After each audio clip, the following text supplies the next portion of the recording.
നമസ്കാരം, ഞാൻ Sandra, consultant psychologist at ഉണർവ് മൈൻഡ് ആൻഡ് ബിഹേവിയർ സെൻറ്റർ. നമ്മൾ ഇന്ന് സംസാരിക്കാൻ പോകുന്ന വിഷയം ഡൗൺ സിൻഡ്രോമിനെ കുറിച്ചിട്ടാണ്. So this is basically genetic disorder അല്ലെങ്കിൽ ഒരു ഡെവലപ്മെൻറ്റൽ ഡിലേ ഡിസോർഡർ എന്നൊക്കെ നമുക്ക് പറയാം. ഭ്രൂണാവസ്ഥയിലായിരിക്കുമ്പോൾ തന്നെ ചില ജനറ്റിക് ഫാക്ടേഴ്സിൽ ഉണ്ടാകുന്ന വ്യതിയാനങ്ങൾ കാരണം കുട്ടികളിൽ കുറച്ച് ഡിഫറൻസസ് ഫിസിക്കലി പരമായും മെൻ്റലി ഇമോഷണലി ഒക്കെ പല ചേഞ്ചസ് ഉണ്ടാവാം, കുറച്ച് അബ്നോർമാലിറ്റീസ് ഒക്കെ നമുക്ക് കാണാം ഈ ഒരു ഡൗൺ സിൻഡ്രോമിൽ. അപ്പോൾ ആദ്യമേ തന്നെ നമുക്ക് ഇവരുടെ ഫേഷ്യൽ ഫീച്ചേഴ്സ് പറയാം. ഇവർക്ക് ഒരു പരന്ന മുഖം ആയിരിക്കും നമുക്ക് കാണാൻ കഴിയുക, പിന്നെ ചെറിയ തല, കഴുത്ത്, അതുപോലെ തന്നെ കൈയും കാലൊക്കെ മറ്റു കുട്ടികളെ അപേക്ഷിച്ച് കുറച്ച് ചെറുതായിരിക്കും. അതുപോലെ തന്നെ ഷോർട്ട് ഫിംഗേഴ്സ്, പിന്നെ പൊക്കമാണെങ്കിലും ഹൈറ്റും തീരെ കുറവായിരിക്കും. സ്ലാൻഡിങ് ഐലിഡ്, പ്രൊട്രൂഡിങ് ടങ്, നാക്കിങ്ങനെ പുറത്തേക്ക് ഇങ്ങനെ തള്ളി നീണ്ടി ഇരിക്കുന്നത് നമുക്ക് കാണാം ഇത്ര ഡൗൺ സിൻഡ്രോമുള്ള കുഞ്ഞുങ്ങളിൽ. പിന്നെ അവരുടെ പേശികൾക്കൊക്കെ കുറേ ബലക്കുറവുകളൊക്കെ നമുക്ക് അതും ഒരു കൈൻഡ് ഓഫ് ഒരു ഇതിൽ വരുന്ന അബ്നോർമാലിറ്റി ഉള്ളതാണ്. പിന്നെ ഈ കുട്ടികളിൽ നമുക്ക് ബുദ്ധിമാന്യോ അതുപോലെ തന്നെ പഠന വൈകല്യങ്ങൾ ഉണ്ടാവാം, ലേണിംഗ് ഡിസബിലിറ്റീസ് ഉണ്ടാവും. പിന്നെ ഇവരുടെ ഇപ്പോൾ അവർ ഇരിക്കാനും നിൽക്കാനും നടക്കാനും ഉള്ള ആ ഡെവലപ്മെൻറ്റൽ സ്റ്റേജസ് ഒക്കെ കുറച്ച് ഡിലേയ്ഡ് ആയിരിക്കും. അവരുടെ മൈൽ സ്റ്റോൺസ് അച്ചീവ് ചെയ്യുന്നത് കുറച്ച്, ഇപ്പോൾ സംസാരമാണെങ്കിലും ലാംഗ്വേജിലൊക്കെ ആണെങ്കിലും കുറച്ച് സ്ലോ ആയിരിക്കും അവർ ആ ഒരു സ്കില്ല് അച്ചീവ് ചെയ്യാനായിട്ട്. പിന്നെ മൈൽഡ് ടു ഒരു മോഡറേറ്റ് കൊഗ്നിറ്റീവ് ഇമ്പയർമെൻ്റ് ഉണ്ടാവും. അതായത് അവരുടെ തിങ്കിങ് ലെവലിലും അവർ റീസണിങ് ചെയ്യുന്ന കാര്യങ്ങളിലാണെങ്കിലും പ്രോബ്ലം സോൾവിങ്ങിലും എല്ലാം അവർ മറ്റ് എൻവയോൺമെൻറ്റിൽ മനസ്സിലാക്കുന്ന രീതിയിൽ പല ഡിഫിക്കൽട്ടീസ് അവർക്ക് ഉണ്ടാകാം. പിന്നെ ഇൻ്റലക്ച്വൽ ഡിസബിലിറ്റീസും ഈ കുട്ടികളിൽ നമുക്ക് കാണാൻ പറ്റും.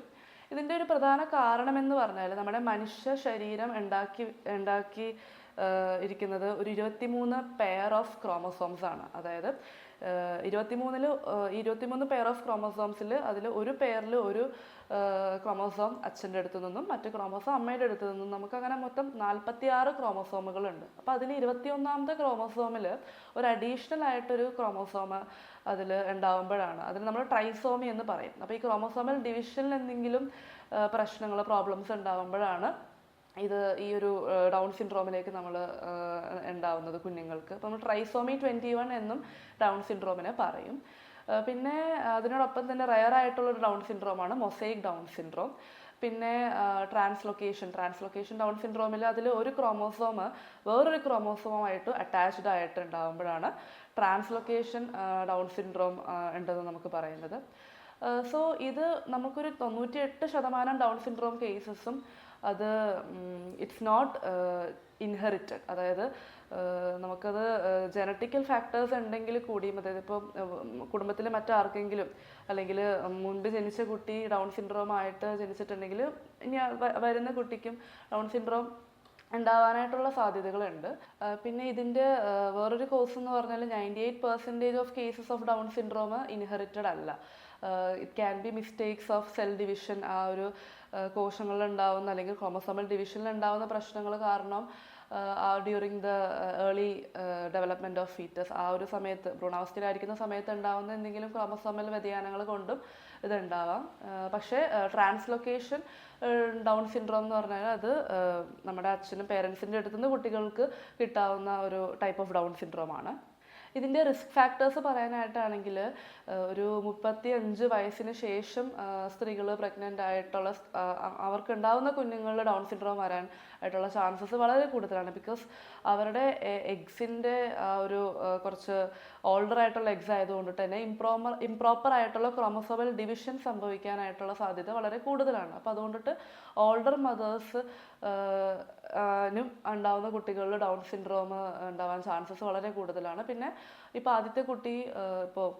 ആദ്യത്തെ കുട്ടിക്ക് ഡൗൺ സിൻഡ്രോം ഉണ്ടെങ്കിൽ പിന്നെ വരാൻ പോകുന്ന കുട്ടിയിലും ഡൗൺ സിൻഡ്രോം ഉണ്ടാവാനായിട്ടുള്ള ചാൻസ് അതൊരു റിസ്ക് ഫാക്ടറാണ്. ഇനി ഇതിൻ്റെ കോംപ്ലിക്കേഷൻസ് പറയാനാണെങ്കിൽ ഒരുപാട് ഫിസിക്കലായിട്ടുള്ള പ്രോബ്ലംസ് ഈ ഡൗൺ സിൻഡ്രോം ഉള്ള കുട്ടികളിൽ നമുക്ക് കാണാം.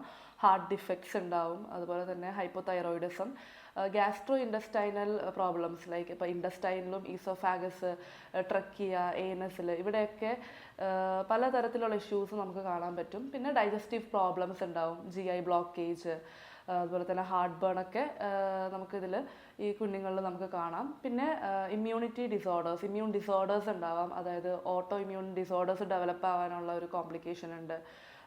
സം ഫോംസ് ഓഫ് ക്യാൻസർ ഉണ്ടാവാം. പിന്നെ ഇൻഫെക്ഷ്യസ് ഡിസീസ് ലൈക്ക് ന്യൂമോണിയ ഒക്കെ ഉണ്ടാകാം. പിന്നെ സ്ലീപ്പ് അപ്നിയയിൽ ഈ കുഞ്ഞുങ്ങളുടെ ടിഷ്യൂ വളരെ സോഫ്റ്റ് ആയതുകൊണ്ടിട്ടും സ്കെൽറ്റൽ ചേഞ്ചസ് ഉള്ളത് കൊണ്ടിട്ട് തന്നെ that can lead to obstruction of ഇപ്പോൾ എയർവേസ്, അവരുടെ ബ്രീതിങ് എയർവേസിൽ ഒരു ഒബ്സ്ട്രക്ഷൻ ഉണ്ടാകാം. സോ കുട്ടികളിലും അതുപോലെ തന്നെ അഡൾട്ടിലും ഒരു greater risk of OSA, obstructive sleep apnoea കോംപ്ലിക്കേഷനും കാണാം. പിന്നെ വേറൊരു കോംപ്ലിക്കേഷൻ എന്ന് പറയുമ്പോൾ ഒബേസിറ്റി ഉണ്ടാവാം. They have a greater tendency to become obese, ഭയങ്കരമായിട്ടും വണ്ണം വെക്കുക, വെയിറ്റ് ഗെയിൻ ചെയ്യാനുള്ള ടെൻഡൻസി കൂടുതലായിരിക്കും. പിന്നെ സ്പൈനൽ പ്രോബ്ലംസ് ഉണ്ടാവാം, അതായത് they can have miss alignment of top 2 vertebrae in neck എന്ന് പറയുമ്പോൾ അറ്റ്ലാന്റോ ആക്സിയൽ ഇൻസ്റ്റബിലിറ്റി എന്ന് നമ്മൾ പറയും. അതുപോലെ തന്നെ risk of serious injury to spinal cord, ഇതൊക്കെയാണ് മെയിൻ ആയിട്ടുള്ള കോംപ്ലിക്കേഷൻസ് ഇതിൽ വരുന്നത്. പിന്നെ നെക്സ്റ്റ് നമുക്ക് കോംപ്ലിക്കേഷനിൽ വരുന്നത് ലുക്കീമിയയിൽ ഫെറ്റീഗ് ഉണ്ടാവും, വീക്ക്നെസ്, ബ്ലീഡിങ്, അതുപോലെ തന്നെ പനി, വെയിറ്റ് ലോസ് ഒക്കെ ഈ ഒരു കോംപ്ലിക്കേഷനിൽ ഉണ്ടാവും. പിന്നെ ഡിമെൻഷ്യയിൽ ഒരു സൈൻസ് ആൻഡ് സിംറ്റംസ് അറൗണ്ട് ഒരു ഏജ് 50 ഒരു 50 വയസ്സ് അടുക്കാറാകുമ്പോൾ തന്നെ ഡിമെൻഷ്യയുടെ ഇതുണ്ടാവും. And also they have A risk of getting Alzheimer's disease in future. പിന്നെ അതർ ഹെൽത്ത് പ്രോബ്ലംസ് എന്ന് പറയുമ്പോൾ endocrine issues, dental problems, seizures ഉണ്ടാവാം, ഇയർ ഇൻഫെക്ഷൻ. പിന്നെ ഇയർ ഇൻഫെക്ഷൻ ഉള്ളതുകൊണ്ട് തന്നെ അവരുടെ ഹിയറിങ്ങിലും പ്രശ്നങ്ങൾ വരും. പിന്നെ വിഷനിലും പ്രശ്നങ്ങൾ സംഭവിക്കാം. ഇനി ഈ ഒരു ഡൗൺ സിൻഡ്രോം നമുക്ക് കുട്ടികളിൽ ഉണ്ടോ ഇല്ലയോ എന്ന് നമുക്ക് നേരത്തെ പേരൻസിന് കണ്ടുപിടിക്കാൻ പറ്റുമോ എന്നുള്ളതിന് അതിന് സൊല്യൂഷൻ ഉണ്ട്. പലതരത്തിലുള്ള ടെസ്റ്റുകൾ നമുക്ക് ചെയ്യാം. അതായത് ഒരു 3rd മന്തിൽ തന്നെ സ്കാനിങ്ങിലൂടെയും ബ്ലഡ് ടെസ്റ്റിലൂടെയും പിന്നെ അമ്മയുടെ വയസ്സും ഒക്കെ കണക്കാക്കിയിട്ട് അത് അനലൈസ് ചെയ്തിട്ട് അതിനുള്ള റിസ്ക് ഫാക്ടേഴ്സ് നമുക്ക് അതിൽ മനസ്സിലാക്കാൻ പറ്റും. അതിൽ നമുക്ക് ചെയ്യാൻ പറ്റുന്ന ഒരു സ്കാൻ NT സ്കാൻ എന്ന് പറയും. NT സ്കാൻ എന്ന് പറയുമ്പോൾ ഈ കുഞ്ഞുങ്ങളുടെ കഴുത്തിന് പിറകിലുള്ള ഈ പിറകിൽ കാണുന്ന ഒരു നീർക്കെട്ട്, ആ നീർക്കെട്ടിന് എത്രത്തോളം ആ ഒരു തിക്നെസ് ഉണ്ടെന്ന് അളക്കുന്നതാണ്. അപ്പോൾ നോർമൽ എന്ന് പറഞ്ഞാൽ 3 മില്ലിമീറ്റർ ആണ്. സോ അതിൽ കൂടുതലായിട്ട് കാണിക്കണമെങ്കിൽ അത് സിഗ്നിഫിക്കൻ്റ് ആണ്, NT സ്കാൻ പോസിറ്റീവ് ആണെന്ന് നമ്മൾ പറയും. പിന്നെ കുറച്ചും കൂടി ഒരു എക്സ്പെൻസീവ് വേറെ ടെസ്റ്റ് എന്ന് പറഞ്ഞാൽ NIPT, non invasive prenatal test എന്ന് പറയും. അപ്പോൾ അത് എങ്ങനെയാണെന്ന് വെച്ചാൽ നമ്മൾ പ്ലസൻ്റയിലുള്ള ആ ഒരു വെള്ളം എടുത്തിട്ട് നമ്മൾ കുഞ്ഞുങ്ങളിൽ ഇത്തരത്തിലുള്ള ക്രോമസോമൽ അബ്നോർമാലിറ്റീസ് അല്ലെങ്കിൽ എന്തെങ്കിലും ഡിവിഷൻസ് ഉണ്ടോ എന്ന് അറിയുന്നതാണ് ഈ ഒരു NIPT സ്കാൻ എന്ന് പറഞ്ഞാൽ. അപ്പോൾ ഈ ഡൗൺ സിൻഡ്രോം ഉള്ള കുഞ്ഞുങ്ങളെന്ന് പറയുമ്പോൾ മറ്റ് കുട്ടികളെ പോലെ കുറച്ച് മറ്റുള്ളവരെ ഉപദ്രവിക്കുക അങ്ങനത്തെ പ്രശ്നങ്ങളുള്ള ഒരു ഇത് നമുക്ക് പറയാൻ പറ്റില്ല. ബിക്കോസ് ഇവരുടെ എപ്പോഴും ഒരു സ്മൈലിംഗ് ഹാപ്പി ഫേസ് ആണ്, അവർ ഭയങ്കര ഫ്രണ്ട്ലി ആണ്. മാത്രമല്ല അവർ മ്യൂസിക്കൊക്കെ ഭയങ്കരമായിട്ടും എൻജോയ് ചെയ്യുന്ന ഒരു കുട്ടികളാണ് ഈ ഡൗൺ സിൻഡ്രോം ഉള്ള കുഞ്ഞുങ്ങളെന്ന് പറയുമ്പോൾ. ബിക്കോസ് അവരുടെ ഇപ്പോൾ ഇൻ്റലക്ച്വൽ ഡിഫിക്കൽട്ടീസ് അല്ലെങ്കിൽ അവരുടെ ഇൻ്റലക്ച്വൽ ഡിസബിലിറ്റി ഒന്നും അവരുടെ സോഷ്യൽ ലൈഫിനെ ബാധിക്കുന്നില്ല എന്നാണ് നമുക്ക് പറയേണ്ടത്. സോഷ്യലി അവർ ഭയങ്കര ഹാപ്പി ആയിരിക്കും, ഇൻറ്ററാക്റ്റീവ് ആയിരിക്കും.